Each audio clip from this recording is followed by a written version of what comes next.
మిత్రులారా, తెలంగాణ రాష్ట్ర ప్రభుత్వం హ్యాండ్లూమ్ టెక్నాలజీ డిపార్ట్మెంట్ ఆధ్వర్యంలో మంత్రివర్యులు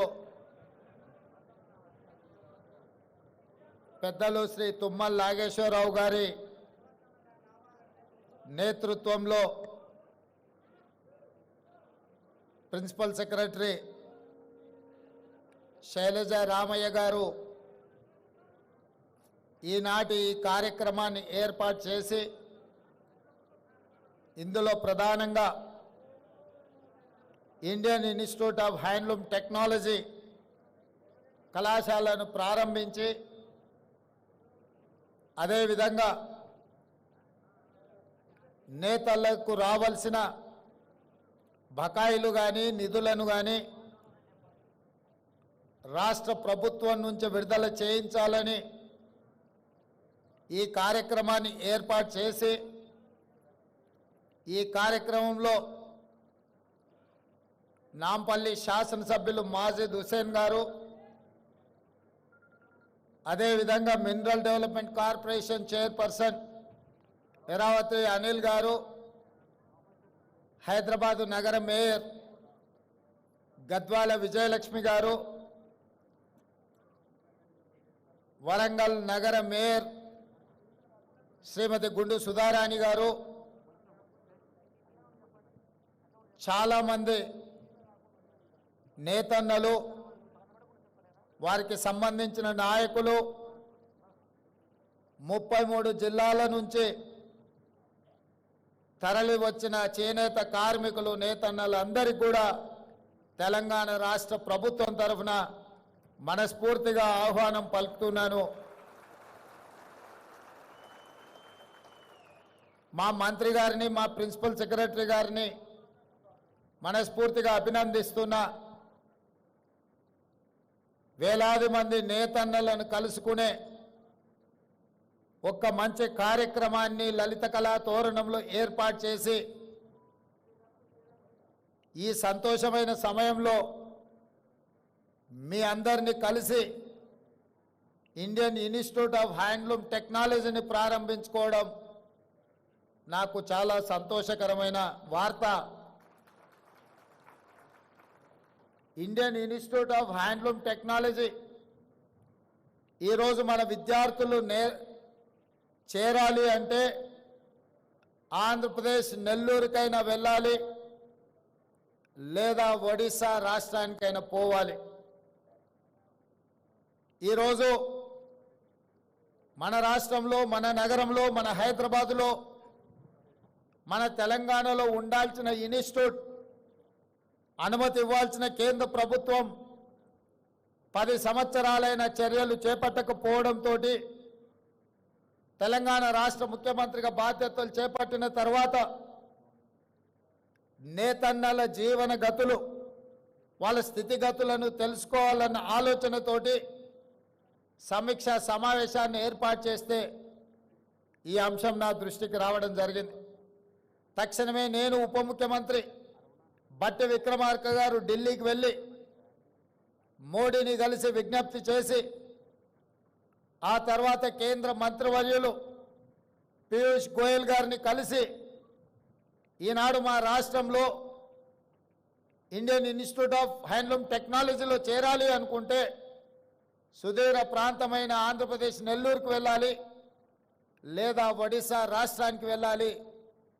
మా రాష్ట్రానికి ఒక ప్రత్యేకమైన ఇన్స్టిట్యూట్ ఉండి తీరవలసిందే అని చెప్పి కేంద్ర మంత్రి పీయూష్ గోయల్ గారి దృష్టికి తీసుకెళ్లడం జరిగింది. వారు కూడా రాజకీయాలకు అతీతంగా ముందుకొచ్చి నిజంగానే హైదరాబాదు అభివృద్ధి చెందిన నగరం, దేశంలోనే 5 మెట్రోపాలిటన్ సిటీస్ ఉంటే ఢిల్లీ, ముంబై, చెన్నై, బెంగళూరు వీటితో పోటీ పడే నగరం హైదరాబాదు తెలంగాణలో ఉంది. తెలంగాణలో ఐఐఎస్టీ ఉండాల్సిందే, మంజూరు చేస్తున్నామని చెప్పి వారు తక్షణమే మంజూరు చేసి తెలంగాణ రాష్ట్రం యొక్క విజ్ఞాపనను వారు ఆమోదించారు. ఎంబడే నేను అధికారులను పిలిచి మంత్రి గారిని కోరి ఈ సంవత్సరమే వాళ్ళ సమయం వృధా కాకూడదు, పిల్లలను ఈ సంవత్సరంలోనే వాళ్ళని చేర్పించుకోవాలి. ఎక్కడ ఏర్పాటు చేద్దాం కాలేజీ అని అంటే, కాలేజీ బంగ్లాలు ఇప్పటికిప్పుడు అంటే కష్టం కదా అంటే, నాంపల్లిలో ఉన్న తెలుగు అకాడమీ ఇక్కడ భవనం ఉన్నది అంటే ఎంబడే అక్కడ ఏర్పాటు చేసి మంచి కార్యక్రమాన్ని ఈ సంవత్సరమే మొదలు పెట్టండి అని చెప్పి వారికి ఆదేశాలు ఇవ్వడం జరిగింది. ఈరోజు డిగ్రీ సర్టిఫికెట్లు తీసుకొని పిల్లలు బయటకు వస్తున్నారు, కానీ సాంకేతిక నైపుణ్యం లేకపోవడం వల్ల ఉద్యోగ ఉపాధి అవకాశాలు సన్నగిల్లిపోతున్న తరుణంలో తెలంగాణ రాష్ట్ర ప్రభుత్వం ఆలోచన చేసి సాంకేతిక నైపుణ్యాన్ని పెంపొందించాలి, నిరుద్యోగ యువకులకు ఉద్యోగ ఉపాధి అవకాశాలు కల్పించాలి అని మొన్న జరిగిన శాసనసభలో కొత్త శాసనం చేసి యంగ్ ఇండియా స్కిల్స్ యూనివర్సిటీని ఈరోజు 4th సిటీలో నిర్మించాలి అని 60 ఎకరాల స్థలాన్ని కేటాయించి దాదాపుగా 200 నుంచి 300 కోట్ల రూపాయలైన యూనివర్సిటీ నిర్మాణానికి నిధులకు ఎలాంటి ఇబ్బంది లేకుండా ఏర్పాటు చేయడం జరిగింది, పనులను ప్రారంభించుకోవడం జరిగింది. జాతీయ స్థాయిలోనే గుర్తింపు పొందే యంగ్ ఇండియా స్కిల్స్ యూనివర్సిటీలోనే మా నేతన్న పిల్లలు వృత్తి నైపుణ్యం నేర్చుకోవాలి. వచ్చే సంవత్సరం నుంచి కళాశాలను అక్కడ ప్రారంభించడం ద్వారా అంతర్జాతీయ స్థాయిలో IIHTకి గుర్తింపు తీసుకురావాలి అని ఈరోజు మన ప్రభుత్వం నిర్ణయం తీసుకున్నది. ఈ సంవత్సరం చేరిన విద్యార్థులకు కూడా ప్రతి నెల 2500 రూపాయలు వాళ్ళు చదువుకోవడానికి స్కాలర్షిప్ ఇవ్వాలని చెప్పి ఇవాళ వాళ్లకు స్కాలర్షిప్లు కూడా మంజూరు చేస్తున్నాం. ఎందుకంటే తల్లిదండ్రులు రెక్కాడితే కానీ డొక్కాడని పరిస్థితి, ముఖ్యంగా మా నేతన్నలు ఎంత సంపాదించినా కుటుంబం గడవడానికే కష్టమైన రోజుల్లో పిల్లల చదువులకు ఎంతో కొంత తోడుగా ఉండాలి అని చెప్పి ప్రతి నెల వాళ్ళకి స్టైఫండ్ 2500 ఇవ్వాలి, చిన్న ఖర్చులకైనా వాళ్ళకు సాయం అవుతుందని, వేడి నీళ్ళకి చన్నీళ్ళు తోడైనట్టుగా ఉంటుంది అని చెప్పి ఈరోజు ఆ విధమైన నిర్ణయం తీసుకోవడం జరిగింది. అదేవిధంగా మీకు సంబంధించిన నిధులు కూడా 290 కోట్ల రూపాయలు ఇవాళ నేతన్న కార్మికులకు ఈరోజు ఇక్కడ మీ అందరి సమక్షంలో ఆ చెక్కు ఇవ్వడం ద్వారా ఈ సంతోషంలో మీతో భాగస్వామ్యం కావాలి అని రాష్ట్ర ప్రభుత్వం నిర్ణయం తీసుకోవడం జరిగింది. ఇదే కాదు, నేను ఎక్కువ రాజకీయాల జోలికి పోను. మా మిత్రుడు అనిల్, ఇతరులు శ్రీనివాస్ మాట్లాడారు. గతంలో ఆర్భాటం ఉండేది, ఆర్భాటమైన ప్రచారాలు ఉండేవి. దానికి సినీ తలుపు బెలుకులు కూడా ఆనాడు ప్రచారంలో ఉపయోగపడ్డాయి. కానీ చేనేత కార్మికుల యొక్క జీవన విధానంలో మార్పు రాలేదు, వాళ్ళ ఆత్మహత్యలు ఆగలేదు, వాళ్ళు ఆత్మ గౌరవంతో బ్రతికే పరిస్థితి కనిపించలేదు. అందుకే ఈ ప్రభుత్వం ఆలోచన చేసి ఆనాడు బతుకమ్మ చీరలు సిరిసిల్లకి ఇచ్చిన చీరలు ఇచ్చిండు, కానీ నేసిన ఆ కార్మికులకు నిధులు విడుదల చేయలే. ఆయన బకాయి పెట్టిన సిరిసిల్ల నేతన్నల బకాయిలు కూడా తుమ్మల నాగేశ్వరరావు గారు మంత్రి అయినాక వారు నా దృష్టికి తీసుకొస్తే నేను ఆ నిధులను విడుదల చేసి రాజకీయాలకు అతీతంగా సిరిసిల్లలో ఉన్న కార్మికులను కూడా ఆదుకోవడానికి కోట్ల రూపాయల నిధులను విడుదల చేయడం జరిగింది. మా ప్రిన్సిపల్ సెక్రటరీ గారు హ్యాండ్లూమ్, అదేవిధంగా పవర్ లూమ్స్ మనం ఆదుకోవాలి, పనులు ఇవ్వాలి. ఒకవేళ బతుకమ్మ చీరలు ఆగిపోతే కొంతమందికి నష్టం జరుగుతుందని వారు నా దృష్టికి తీసుకురావడం జరిగింది. బతుకమ్మ చీరలు కట్టుకునేంత క్వాలిటీ కానీ దాని మీద పెట్టాల్సినంత పెట్టుబడి పెట్టలేదు. అందుకే ఈరోజు నేను మా మంత్రి అధికారి గారు చెప్తే నేను ఒకే మాట చెప్పిన, ఈరోజు స్వయం సహాయక సంఘాలు, మా మహిళలు సెల్ఫ్ హెల్ప్ గ్రూప్స్ కింద 63 లక్షల మంది సభ్యులు ఈరోజు తెలంగాణ రాష్ట్రంలో ఉన్నారు. ఈ 63 లక్షల మంది సభ్యులకు ఒక్క మంచి డిజైన్తో ప్రతి ఆడబిడ్డకు 2 చీరలు ఇస్తే 1,30 లక్షల చీరలు మనము ఆర్డర్ ఇవ్వచ్చు. మంచి డిజైన్లతోని మంచి క్వాలిటీతో ముందుకు రమ్మని మా అధికారులకు సూచన చేసినాం. తొందరలోనే స్వయం సహాయక మహిళా గ్రూపుల్లో ఉండే ప్రతి మహిళకు సంవత్సరానికి 2 చీరలు ఇవ్వాలి అన్న ఆలోచన ఈరోజు రాష్ట్ర ప్రభుత్వము మీ అభిమానంతో ఈరోజు ఆ నిర్ణయం తీసుకోవడం జరిగింది. అదేవిధంగా సంఘాలలో ఎన్నికలుంటే నాయకులు తయారవుతారని మా మిత్రులు చెప్పిండ్రు. నేను కూడా బలంగా విశ్వసిస్తాను.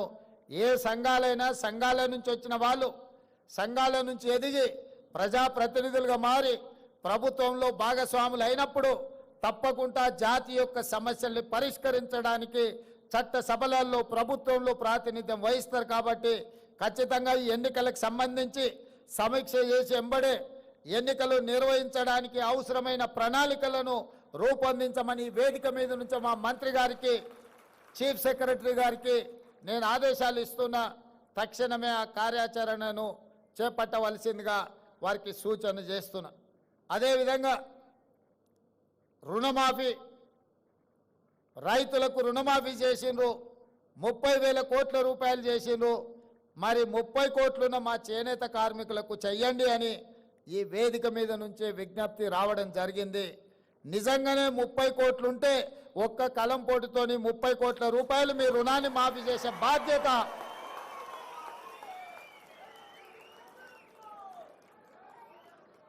చేనేత కార్మికుల యొక్క రుణ భారాన్ని తీర్చడం 30 కోట్లు నిజమైతే ఎలాంటి సమస్య లేదు. ఇది ప్రజా ప్రభుత్వం, పేద ప్రజల కోసం ఉన్న ప్రభుత్వం.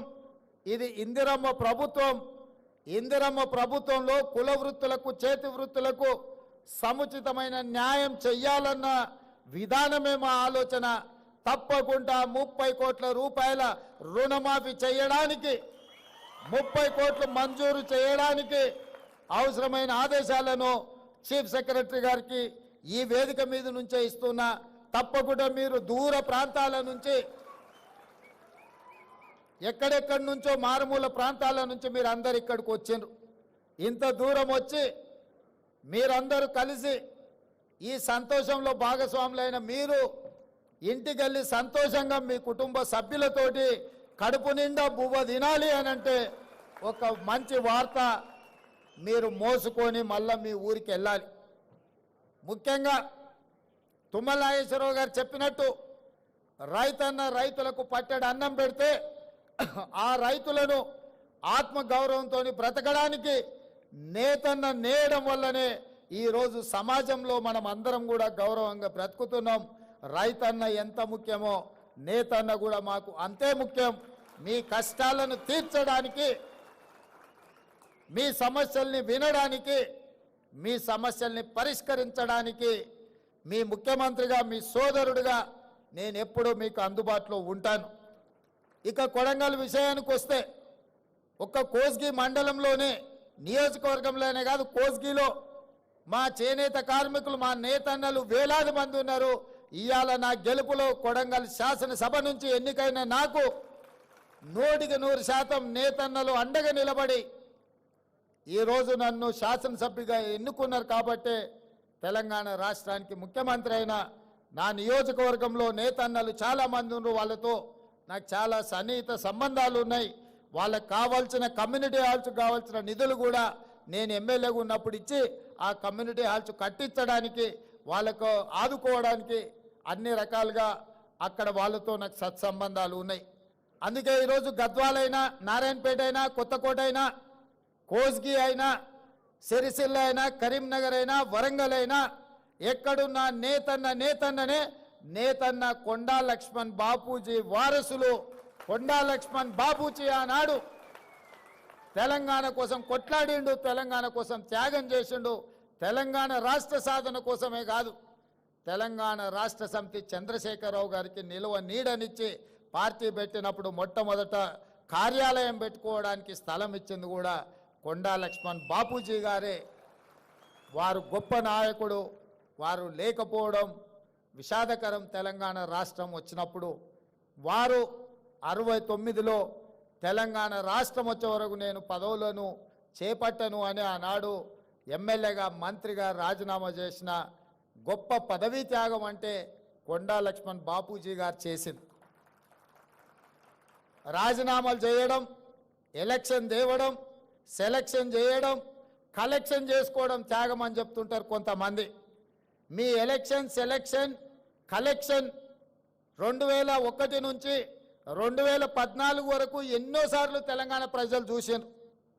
ఏమి లేనోళ్ళు, రబ్బర్ చెప్పులు లేనోళ్ళు, టీవీలు వచ్చినాయి, పేపర్లు వచ్చినాయి, ఫామ్ హౌస్లు వచ్చినాయి, బంగళాలు వచ్చినాయి, జూబ్లీస్లో ప్యాలెస్లు వచ్చినాయి, గజ్వెల్లో వందలాది ఎకరాల ఫామ్ హౌస్లు వచ్చినాయి. మరి త్యాగాలు చేస్తే కొండా లక్ష్మణ్ బాపూజీ గారి లాగా లేకుండా మీరెందుకు ఇట్లా వేలాది కోట్ల రూపాయల ఆస్తులు వచ్చినాయో, మీ త్యాగానికి కొండా లక్ష్మణ్ గారి త్యాగానికి ఉన్న తేడా ఈరోజు తెలంగాణ సమాజం గమనించాలి. త్యాగానికి మారుపేరు పదవిని తృణపాయంగా తెలంగాణ రాష్ట్రం కోసం త్యాగం చేసింది కొండా లక్ష్మణ్ గారు. పదవులను అడ్డం పెట్టుకొని ఎన్నికలు, ఉప ఎన్నికలు తీసుకొచ్చి ఎన్నికల్లో సెలక్షన్స్, కలెక్షన్స్ చేసుకొని బాగుపడ్డోళ్ళు ఎవరో తెలంగాణ సమాజం నిశ్చితంగా గమనిస్తూనే ఉంది. కాబట్టి త్యాగం అనే పదం మీకు సూట్ అవ్వదు.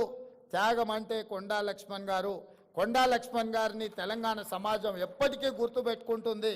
తప్పకుండా వారి యొక్క గౌరవాన్ని పెంచే విధంగా తెలంగాణ రాష్ట్రంలో నిర్ణయాలు ఉంటాయి. ఈ ఇండియన్ ఇన్స్టిట్యూట్ ఆఫ్ హ్యాండ్లూమ్ టెక్నాలజీకి కొండా లక్ష్మణ్ బాపూజీ గారి పేరు పెట్టుకుందామని చెప్పి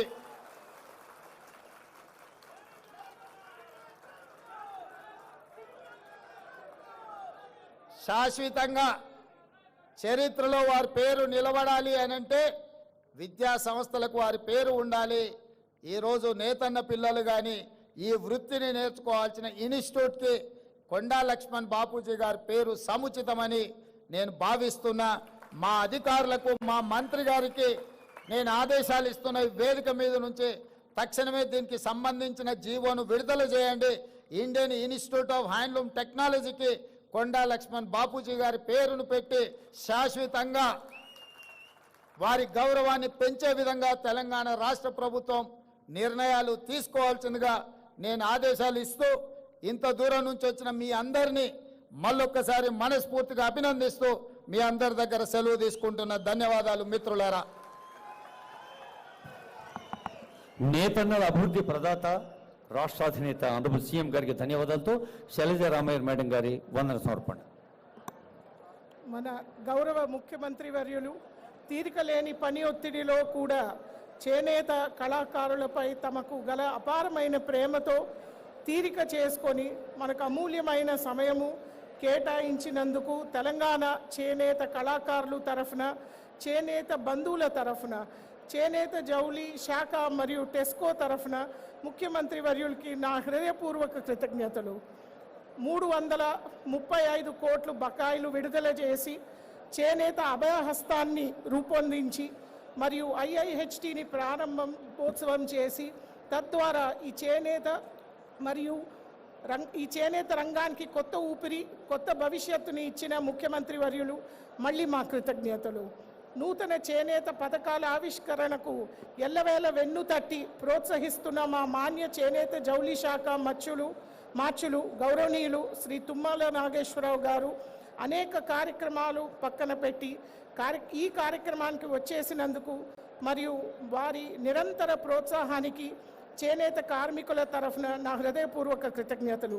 మరియు వేదికపై ఉన్న పెద్దలందరికీ పేరు పేరున, అదేవిధంగా వచ్చినటువంటి చేనేత కళాకారులు, మా అధికారులు అండ్ ప్రెస్ సిబ్బంది అందరికీ కూడా మళ్ళీ డిపార్ట్మెంట్ తరఫున పేరు పేరున మళ్ళీ కృతజ్ఞతలు.